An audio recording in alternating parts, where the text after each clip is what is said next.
오래전 인도의 숲속 깊은 곳, 뜨거운 태양이 내리쬐는 오후였습니다. 부처님과 제자 아난다는 긴 여행에 지쳐 목이 말랐습니다. 마침 작은 가을이 눈앞에 나타났고 부처님은 나무 그늘에 앉으며 아난다에게 물을 좀 가져다 달라고 부탁했습니다. 아난다가 가을가에 도착했을 때 그는 난처한 광경을 목격했습니다. 방금 몇 대의 수레가 가을을 건너간 직후였기 때문입니다. 바퀴가 바닥을 헤집어 놓은 탓에 맑았던 물은 진흙과 썩은 낙엽이 뒤섞여 흙탕물이 되어 흐르고 있었습니다. 아난다는 생각했습니다. 이런 더러운 물을 스승님께 드릴 수는 없다. 그는 물을 맑게 만들기로 결심했습니다. 그래서 물속으로 들어가 손으로 진흙을 걷어내려 애썼습니다. 하지만 그가 손을 휘저으면 휘저을수록 바닥에 가라앉아 있던 더 깊은 흙먼지들이 피어올라 물은 점점 더 탁해질 뿐이었습니다. 땀을 뻘뻘 흘리며 한참을 씨름하던 그는 결국 빈손으로 돌아와야 했습니다. 스승님, 물이 너무 더러워 마실 수가 없습니다. 조금 더 걸어가서 큰 강을 찾아보겠습니다. 하지만 부처님은 온화한 미소를 지으며 고개를 저으셨습니다. 아니, 다시 가서 기다려라. 아난다는 이해할 수 없었지만 스승의 말씀이라 다시 가을로 돌아갔습니다. 그는 이번에는 아무것도 하지 않았습니다. 그저 물가에 앉아 흐르는 물을 바라보았습니다. 시간이 얼마나 흘렀을까요? 수레가 일으킨 소란이 멈추고 물을 휘젓던 그의 손길도 멈추자 흙먼지는 서서히 바닥으로 가라앉기 시작했습니다. 소란스러웠던 입자들은 중력의 법칙에 따라 제자리를 찾아갔고 이내 물은 수정처럼 맑고 투명한 본래의 모습을 되찾았습니다. 아난다는 그제야 깨달았습니다. 물을 맑게 하는 방법은 물속에 뛰어들어 휘젓는 것이 아니라 그저 가만히 내버려 두는 것임을 말입니다. 우리의 마음도 이 흙탕물과 다르지 않습니다. 우리는 지금 인류 역사상 가장 소란스러운 시대를 살아가고 있습니다. 아침에 눈을 뜨자마자 스마트폰이라는 창을 통해 세상의 온갖 소음이 밀려 들어옵니다. 누군가의 성공, 급변하는 주식시장, 끓어오르는 뉴스와 타인의 화려한 일상들이 쉴 새 없이 우리의 뇌를 자극합니다. 우리는 본능적으로 불안해집니다. 나만 뒤처지는 것은 아닐까? 지금 쉬어도 되는 걸까? 마치 가을물에 손을 집어넣어 미친 듯이 휘젓던 아난다처럼 우리는 불안을 잠재우기 위해 더 많은 정보를 찾고 공허함을 채우기 위해 더 바쁘게 움직입니다. 몸은 쉬고 있어도 머릿속은 끊임없이 미래를 계획하고 과거를 후회하며 흙탕물을 일으키고 있습니다. 이것은 당신의 잘못이 아닙니다. 세상은 우리에게 멈추면 도태된다고 가르쳤습니다. 아무것도 하지 않는 시간은 낭비이며 생산적이지 않은 인간은 가치가 없다고 속삭여왔습니다. 하지만 보십시오. 우리가 그토록 열심히 마음을 휘저은 결과 우리는 더 맑아졌습니까? 아니면 더 혼탁해졌습니까? 오늘 저는 여러분에게 위험하지만 위대한 제안을 하나 하려 합니다. 억지로 무언가를 해결하려던 그 손을 이제 그만 내려놓으십시오. 흙탕물이 가라앉을 시간을 주십시오. 이 여정은 나태해지는 법을 배우는 것이 아니라 진정한 고요 속에서 당신 본연의 힘을 회복하는 길입니다. 이 지혜의 숲길을 저와 함께 걷고 싶다면 조용히 마음을 모아 주십시오. 우리의 이야기는 이제 시작됩니다. 첫 번째 기둥은 저항하지 않음의 지혜입니다. 우리는 고통이 외부에서 온다고 믿습니다. 꽉 막힌 출근길의 도로, 무례한 직장 상사, 뜻대로 되지 않는 자식, 혹은 내 몸의 병 때문이라고 말입니다. 하지만 부처님은 고통의 진짜 원인을 다르게 보셨습니다. 바로 지금 이 순간이 지금과는 다르기를 바라는 마음 그 자체가 고통의 뿌리라는 것입니다. 생각해 보십시오. 10,000원 지하철 안에서 꼼짝달싹 못하고 있을 때 우리를 괴롭히는 것은 타인의 천이나 좁은 공간 그 자체가 아닙니다. 나는 지금 여기 있으면 안 돼. 더 빨리 가야 하는데 저 사람은 왜 나를 밀치지? 라고 저항하는 마음이 지옥을 만듭니다.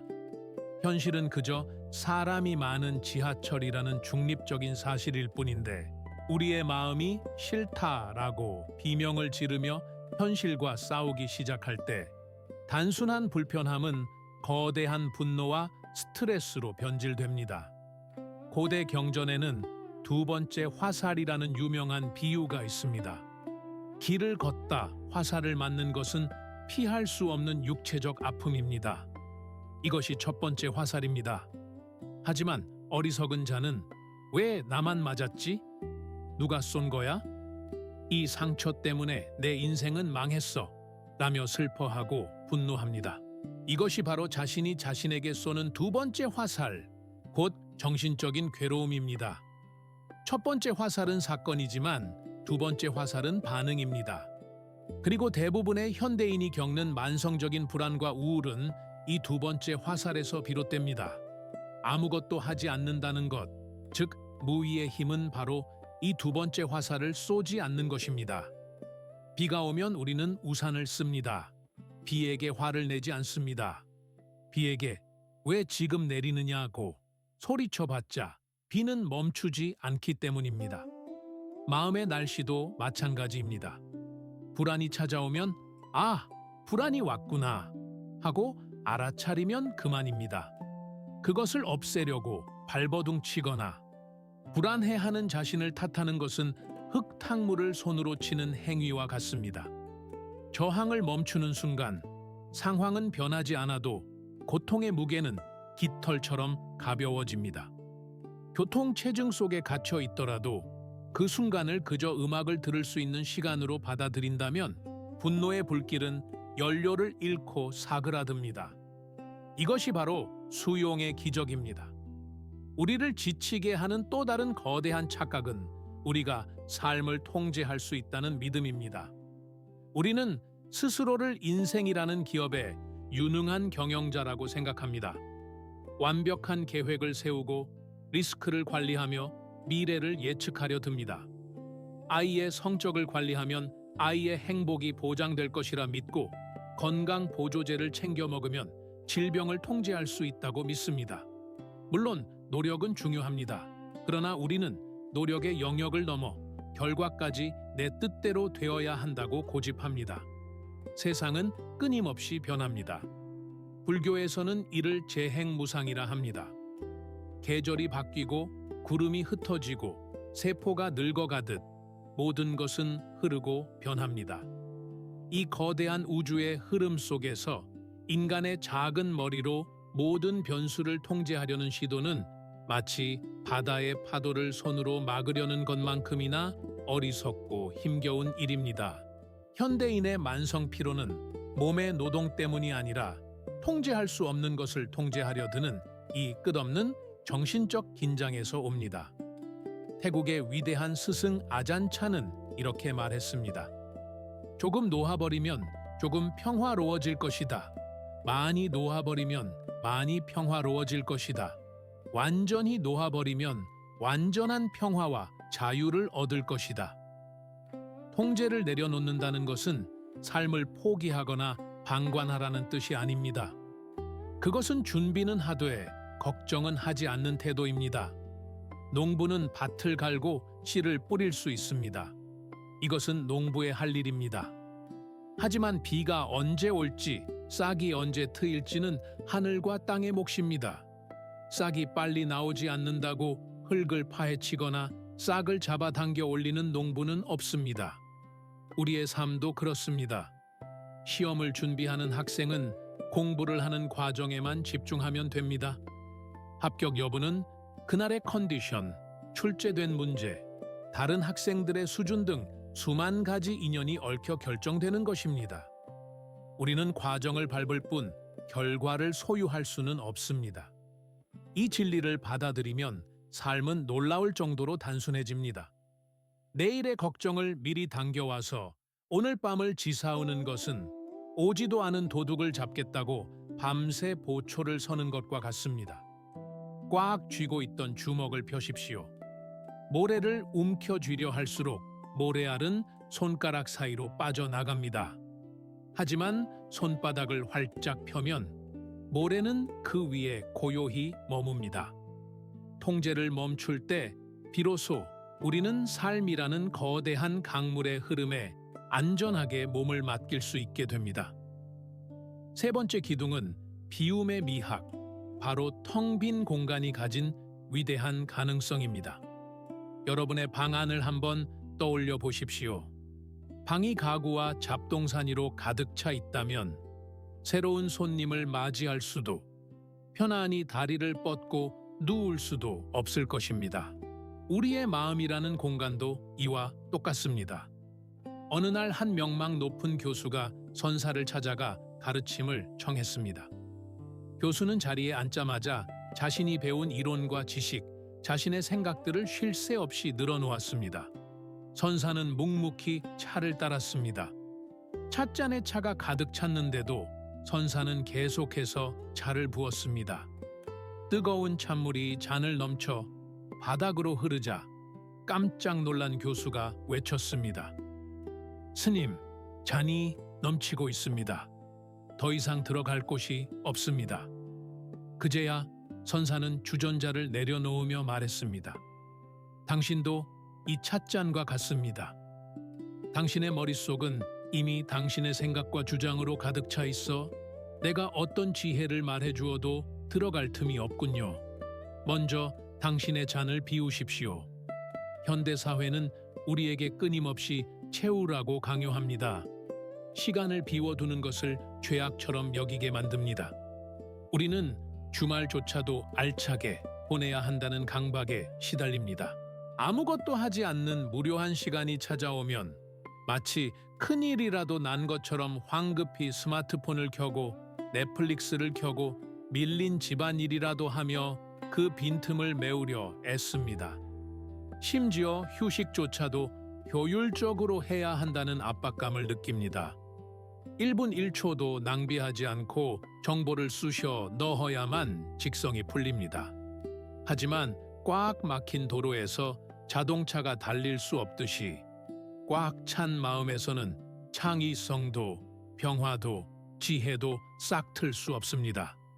불교의 반야심경은 색즉시공 공즉시색을 말합니다. 텅 빈 것은 없는 것이 아니라 무한한 가능성으로 가득 차 있다는 뜻입니다. 그릇이 유용한 이유는 그 가운데가 비어 있기 때문이며 방이 쓸모 있는 이유는 벽 사이가 비어 있기 때문입니다. 비움은 결핍이 아니라 존재가 숨 쉴 수 있는 허파와 같습니다. 지금 당신에게 필요한 것은 더 많은 정보나 더 많은 취미 생활이 아닙니다. 당신에게는 지루함이라는 선물이 필요합니다. 일부러 심심해지십시오. 벽을 멍하니 바라보거나 창밖에 구름이 흘러가는 것을 그저 지켜보십시오. 처음에는 불안할 것입니다. 도파민에 중독된 뇌가 어서 무언가를 해 라고 비명을 지를지도 모릅니다. 하지만 그 고비를 넘기고 나면 흙탕물이 가라앉듯 뇌가 맑아지는 순간이 찾아옵니다. 이것을 불교에서는 성스러운 침묵이라고 합니다. 하루에 단 10분이라도 외부의 자극을 차단하고 내면의 텅 빈 공간과 마주하는 시간. 그 침묵 속에서 비로소 우리는 외부의 소음이 아닌 내 영혼의 목소리를 듣게 됩니다. 텅 빈 여백이 있어야 그림이 완성되듯 아무것도 하지 않는 시간이 있어야 당신의 삶은 비로소 완성됩니다. 네 번째 기둥은 행위와 존재의 분리, 즉 당신이 이룬 성과가 곧 당신은 아니라는 깨달음입니다. 누군가 당신에게 당신은 누구입니까? 라고 묻는다면 당신은 무엇이라 대답하겠습니까? 아마도 대부분은 자신의 직업을 말하거나 어느 대학 출신인지 혹은 누구의 부모인지를 말할 것입니다. 명함에 적힌 타이틀, 통장에 찍힌 장호, 아이들의 성적표. 우리는 평생 동안 내가 무엇을 했는가로 나의 가치를 증명하려 애씁니다. 하지만 이것은 너무나 위태로운 성입니다. 직업을 잃으면 나는 아무것도 아닌 사람이 되는 것입니까? 은퇴를 하고 더 이상 사회적으로 생산적인 일을 하지 못하게 되면 나의 존재 가치는 사라지는 것입니까? 많은 현대인이 프로젝트가 끝난 후 혹은 은퇴 후에 깊은 우울감에 빠지는 이유가 바로 여기에 있습니다. 하는 나 doing와 있는 나 being를 동일시했기 때문입니다. 성과라는 옷을 벗었을 때 발가벗겨진 기분을 느끼는 것입니다. 부처님은 무아우위오를 설파하셨습니다. 고정된 실체로서의 나는 없다는 것입니다. 우리가 나라고 믿는 자아는 조건에 따라 변하는 껍데기에 불과합니다. 당신이 입고 있는 사회적 지위나 성취는 잠시 빌려 입은 옷일 뿐 당신의 본질이 아닙니다. 숲속의 나무를 보십시오. 나무는 훌륭한 나무가 되기 위해 애쓰지 않습니다. 올해는 더 많은 열매를 맺어서 다른 나무들에게 나의 가치를 증명해야지 라고 스트레스 받지 않습니다. 나무는 그저 햇살을 받고 비를 맞으며 때가 되면 잎을 피우고 때가 되면 잎을 떨굽니다. 존재 그 자체만으로 숲의 일부로서 완벽합니다. 티베트의 스승들은 말합니다. 당신은 이미 당신이 되고자 하는 그 사람입니다. 더 이상 달릴 필요가 없습니다. 당신의 가치는 당신이 작성한 보고서의 개수나 당신이 번 돈의 액수에 달려있지 않습니다. 당신은 우주가 수십억 년의 시간을 들여 빚어낸 유일무이한 생명입니다. 아기가 아무것도 하지 않고 그저 누워서 숨만 쉬어도 사랑받듯이 당신은 존재하는 것만으로도 이미 충분히 가치 있고 온전합니다. 자신을 증명하려는 고단한 투쟁을 멈추십시오. 남들의 박수갈채가 없어도 화려한 조명이 꺼져도 당신은 여전히 소중한 존재입니다. 이른 삶을 살아가는 수단일 뿐 삶의 목적 그 자체가 될 수는 없습니다. 우리가 이 세상에 온 것은 끊임없이 일만 하다가 소진되어 사라지기 위함이 아닙니다. 우리는 꽃향기를 맡고 사랑하는 사람의 눈을 바라보고 계절의 변화를 느끼기 위해, 즉 생생하게 살아있음을 경험하기 위해 이 자리에 있는 것입니다. 내가 쥔 성취들을 하나씩 내려놓아 보십시오. 직함도 떼고 성적도 떼고 부모나 자식이라는 역할도 잠시 내려놓았을 때 그 고요한 자리에 남는 순수한 생명, 그것이 바로 진짜 당신입니다. 다섯 번째 기둥은 억지 부리지 않는 삶, 즉 무위우웨이를 통한 진정한 행위입니다. 많은 분들이 불교의 가르침이나 아무것도 하지 말라는 말을 오해하여 이를 게으름이나 무책임한 방관으로 받아들이곤 합니다. 스님, 제가 아무것도 안 하면 누가 제 가족을 먹여 살립니까? 경쟁사회에서 가만히 있으면 도태될 뿐입니다. 라고 반문하실 수도 있습니다.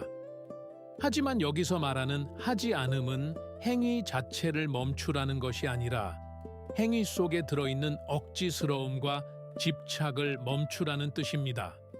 고대 선무대는 활쏘기의 달인에 대한 이야기가 전해옵니다. 궁사가 아무런 욕심 없이 활을 쏘면 그의 기술은 신의 경지에 이릅니다. 하지만 내기판이 벌어져 황금으로 된 상금을 걸고 활을 쏘게 되면 그의 마음은 흔들리고 눈앞이 흐려져 엉뚱한 곳을 맞추게 됩니다.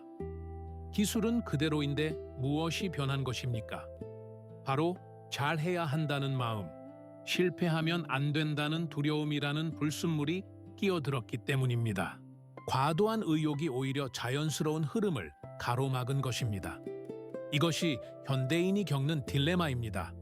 우리는 너무 잘하려고 애쓰다가 오히려 일을 그르치고 몸과 마음을 병들게 합니다. 진정한 몰입은 나라는 자의식이 사라질 때 일어납니다. 이것을 선젠에서는 무심우신이라고 부릅니다. 마음이 없다는 것은 멍청한 상태가 아니라 잡념이 사라진 순수한 집중의 상태를 말합니다. 여러분이 중요한 보고서를 쓰거나 시험 공부를 할 때를 떠올려 보십시오. 이걸 망치면 승진을 못할 거야. 이 시험에 떨어지면 내 인생은 끝이야. 라는 생각에 사로잡혀 있을 때 우리의 뇌는 긴장하여 굳어버립니다. 오히려 결과는 하늘에 맡기고 지금 나는 이 문장 하나를 쓰는 데에만 온전히 존재하겠다. 라고 마음먹을 때 펜은 물 흐르듯 움직이고 최고의 결과가 나옵니다. 자연을 스승으로 삼아 보십시오. 연꽃은 꽃을 피우기 위해 얼굴을 붉히며 용을 쓰지 않습니다. 그저 진흙 속에 뿌리를 내리고 햇살이 비추면 자연스럽게 꽃잎을 엽니다. 서두르지도 않지만 그렇다고 멈춰 있지도 않습니다. 봄이 오면 풀이 자라듯 자연스러운 리듬에 맞춰 할 일을 할 뿐입니다. 이것이 바로 함이 없는 함입니다. 억지로 결과를 쥐어짜내는 것이 아니라 조건이 무르익었을 때 저절로 이루어지게 하는 것입니다. 일상의 과제들을 대할 때 긴장을 풀고 어깨의 힘을 빼십시오. 물살을 거슬러 올라가려 노를 젓는 대신 돛을 올리고 바람의 흐름을 타십시오. 애쓰지 않을 때 역설적으로 우리는 가장 효율적이고 강력한 힘을 발휘할 수 있습니다. 6번째 기둥은 지금 이 순간의 충분함, 바로 현재라는 유일한 안식처입니다. 우리의 마음은 늘 시간 여행을 합니다. 과거의 실수라던가 누군가 나에게 했던 섭섭한 말들을 곱씹으며 후회의 늪에 빠지거나 아니면 아직 오지 않은 미래로 날아가 걱정의 성을 쌓습니다. 마음이 과거에 가 있으면 우울해지고 미래에 가 있으면 불안해집니다. 평화가 머무는 곳은 오직 여기, 지금 이 순간뿐입니다. 법구경은 우리에게 이렇게 일러줍니다. 지나간 과거에 매달리지 말고 오지 않은 미래를 갈망하지 말라. 오직 지금 이 순간에 마음을 집중하라. 하지만 우리는 이 단순한 진리를 너무나 자주 잊고 삽니다. 우리는 늘 다음을 위해 지금을 희생합니다. 은퇴 후의 행복을 위해 지금의 고통을 참고 주말의 휴식을 위해 평일의 삶을 그저 견뎌냅니다. 마치 삶이 나중에 도달해야 할 목적지인 것처럼 현재는 그저 스쳐 지나가는 대합실 정도로 취급합니다. 하지만 삶은 목적지가 아니라 여정 그 자체입니다. 가장 쉬운 명상을 하나 제안하겠습니다. 여러분이 매일 마시는 커피나 차 한 잔을 떠올려 보십시오. 보통 우리는 다음 회의를 생각하거나 스마트폰을 보면서 무의식적으로 음료를 목으로 넘깁니다. 맛도, 향도, 온도도 제대로 느끼지 못합니다. 그것은 차를 마시는 것이 아니라 카페인을 주입하는 것에 불과합니다. 내일 아침에는 혹은 지금 당장 모든 것을 멈추고 오직 마시는 행위 그 자체에만 존재해 보십시오. 찻잔의 따스한 온기가 손바닥에 전해지는 느낌, 코끝을 스치는 은은한 향기, 입안에 퍼지는 쌉싸름한 맛. 그 감각 하나하나에 온전히 깨어 있으십시오. 이것이 바로 아무것도 하지 않는 것의 정수입니다. 무언가를 이루기 위한 수단으로서의 행위가 아니라 행위 그 자체를 목적으로 삼는 것입니다. 당신이 온전히 현재에 머물 때 미래에 대한 불안은 발붙일 곳이 없어 사라집니다. 행복은 거창한 성취 뒤에 오는 보상이 아닙니다. 따뜻한 차 한 잔, 뺨을 스치는 바람, 사랑하는 사람의 웃음소리. 지금 내 눈앞에 있는 이 소박한 기적들을 놓치지 않고 온전히 누리는 능력, 그것이 바로 행복입니다. 당신이 찾아 헤매던 파랑새는 사실 줄곧 당신의 어깨 위에 앉아 있었습니다. 단지 당신이 너무 바쁘게 뛰어다니느라 그 무게를 느끼지 못했을 뿐입니다. 이제 우리의 이야기를 마무리하며 다시 처음의 숲속 가을가로 돌아가 봅니다. 흙탕물은 가라앉았고 물은 투명하게 흐릅니다. 이제 당신은 물을 맑게 하려고 애쓰던 아난다가 아닙니다. 당신은 그 물 위에 떨어진 한 장의 나무잎입니다. 나무잎은 강물과 싸우지 않습니다.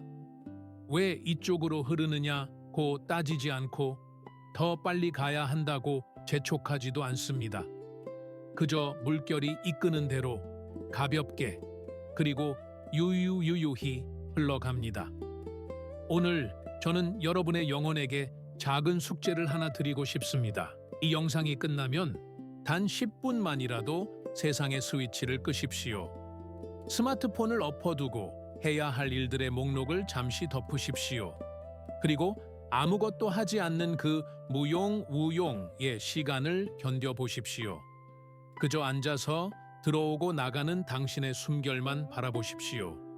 처음에는 어색하고 불안할지도 모릅니다. 하지만 곧 알게 될 것입니다.